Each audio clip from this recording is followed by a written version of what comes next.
better. A simple way, start with a creative, thoughtful question.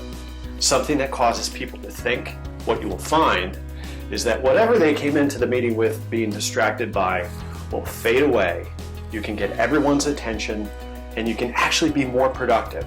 Now, there's science behind this, and I put that science into the article that accompanies this video, but it's essentially this.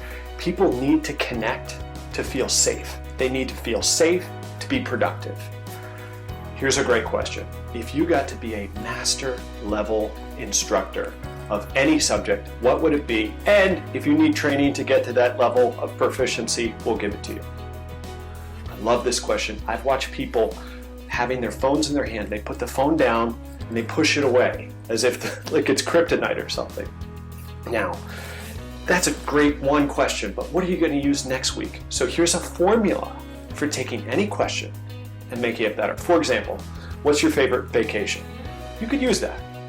But a better version would be, what's the craziest family vacation activity you've done, and what are the top 3 reasons why I should try it?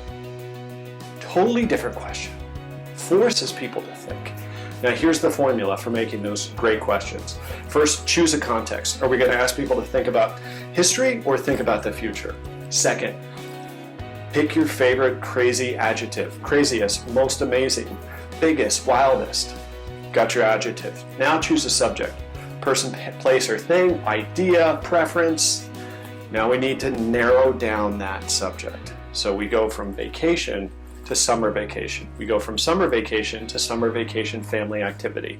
And now we've got something specific. The last step is to have your closer. Ask for the reasons why. Ask for the reasons, how did that come to be? What are the top 3 reasons somebody should try that? It's better than just saying why. So I hope this will help you. Take a look at the article. It's got some links to some great resources. We always want the Leading with Purpose Weekly Digest to be something that can help you become a more purposeful leader.